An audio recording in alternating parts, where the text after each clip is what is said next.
Hey, it's the Comics Kid 2099, and I'm trying something different with a camera. Today, I want to talk to you about the pilot episode of a television series called Medabots. This episode is called Stung by a Metabee. The series began airing in 2001. One of the first things I noticed about this episode is something that you might find weird for me to bring up, but I really liked this, and I want to talk about how this had a sort of grainy quality. It reminded me a lot of Batman the Animated Series, at least the early days, when it really felt like you were watching a film reel that had been recycled through many different theaters and so wasn't in the best of conditions. And while that might sound like a complaint, I actually really enjoy that kind of graininess that makes it seem older even though it's really not. After all, this is just a little over a decade old. If you haven't heard of this series, it's basically a world where all these kids, they have robots. Each one has a robot, and they use them to fight each other. In a lot of ways, it's kind of like if you took card games like Pokemon or something like that and took it to the next level, where instead of harmlessly fighting each other with cards with rules, we're actually using robots to fight each other. And then the winner, they get to take a piece from the loser's robot. It's not really made clear all the rules that are going on, but I imagine as this series continues, they would lay down some of the other rules for combat. Almost immediately, this episode solves one huge problem that I had with the episode of Cubics that I reviewed earlier. If you recall, in Cubics, my big complaint was, where did all these robots come from, and why are they here? In Medabots, we see a brief scene where the main character, who doesn't have a robot, a lot like the protagonist in Cubics, he goes to the store and he buys a robot. As for function, these robots really only serve one function, and that's for entertainment. And that's fine with me.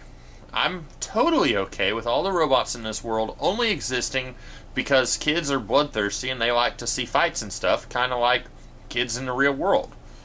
And the function may not have a whole lot of purpose as far as like practicality is concerned, but at least it's light years ahead of Cubics and what they offered us with the robots. This episode opens with a group of thieves. They've got some kind of chip that powers a robot, and they steal it from a guy in a suit, and then it is stolen from them by this other guy in a really weird, flamboyant, master thief kind of suit, and then he loses this little microchip by dropping it in the water.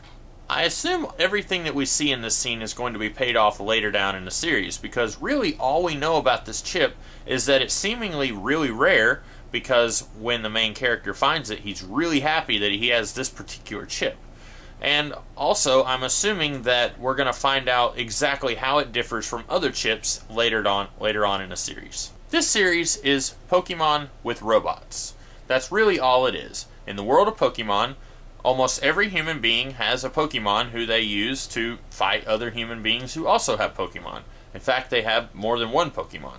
This world is about human beings who use robots to fight other people with robots.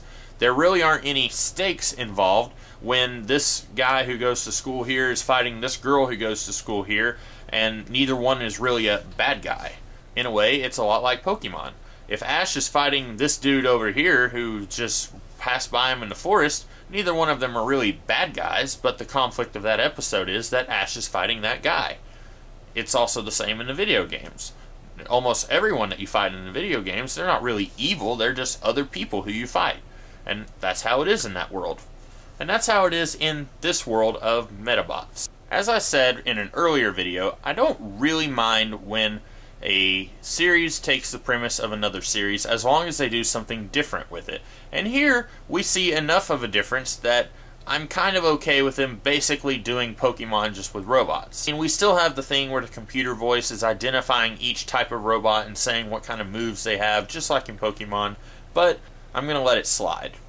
What's done differently here is that we get to see that it's really not that easy to acquire a robot. In the world of Pokemon, your main character, he just goes to the scientist guy who lives in his town and he gets a Pokemon for free. From then on, he acquires other Pokemon through his own skills. And while if you stink at this, then you might not get very many Pokemon, there's really not a whole lot of challenge in getting these Pokemon. In the world of Medabots, you have to purchase a robot. The main character uses all of this money that he's been saving up to buy kind of an old robot that doesn't exactly work in the same way that all these new robots do. It's a little more interesting and puts a new twist on this basically the same premise.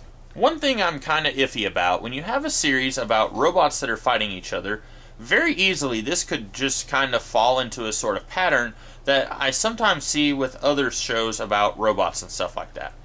Take something like Iron Man or Gundam Wing or anything else that involves robots fighting each other. All it is whichever one has the best hardware is going to win. And if it's not about that, then why is it not? How come this guy who has a worse robot somehow is able to beat this person with a newer, better, faster robot? It really doesn't ever explain that. I hope that later on in the series we get some sort of explanation about how these robots have personalities and how that might have something to do with whether this older robot is still able to win at fights and stuff because he has a soul or something like that.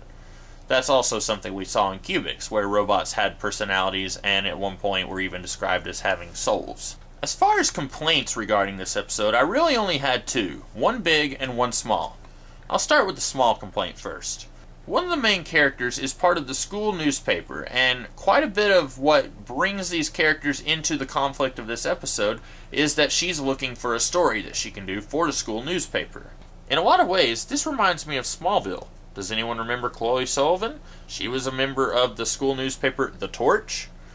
I feel like these shows often inflate the importance of school newspapers. I've been to school, kind of sort of recently. At least more recently than the people who are writing in these television shows. And I can tell you, nobody cares about the school newspaper. I'm sorry if you worked in the school newspaper when you went to school, but it's really just there to put on your resume whenever you get out of college, and you can say, hey, I did something when I was in school. I was a little bit more of an overachiever than everyone else. But nobody actually read the school newspaper for the articles and for the stories, and ooh, I can't wait to see what happened with that, I don't know, bank robbery that's going to be in the school newspaper. You see, the school newspaper is about events concerning the school. So if this girl is writing about a robot fight that happens outside of school hours and off of school property, then why is it in the school newspaper? This is something that an adult newspaper reporter should be writing about, and it should be appearing in the adult newspaper, where actual facts and events are reported on. Maybe I shouldn't be as harsh on this as I am being. After all, if she wasn't a reporter, there'd be very little ways that you could get the main characters into the story in the way that they do. I feel like this was the best way to propel our characters into the plot and actually make stuff happen. However, when it bears a little bit of thinking, most of this just kind of falls apart. Now on to the big complaint. Quite often I've heard it said that a hero is only as good as his villain. You can have a really interesting hero, but if they don't have any interesting villains, there's only so many stories, not many at all, that you can do with that character. And this episode definitely suffers from not having any villain of any kind. The main character, he actually is forced to go and buy a robot, a not very good one at that, to save his friend from a gang of heavy metal rockers who each have robots and they're kind of picking on her. Except that these heavy metal rockers are disposed with by the end of the episode, and I don't think they're even important enough that we get their names even. I can't think that these guys are the main antagonists of the series, can I? And if they're not, then who is? It isn't the school bully who kind of sort of wanted to join the heavy metal rockers, is it? She just seems like the Draco Malfoy who's more of a distraction than an actual villain. I'm kind of wondering if it's the incompetent thief who dropped the microchip into the lake, or the people that he stole the microchip from. And if it is, then those people definitely need to have more of a presence in this episode, instead of just being a vehicle for the plot to begin.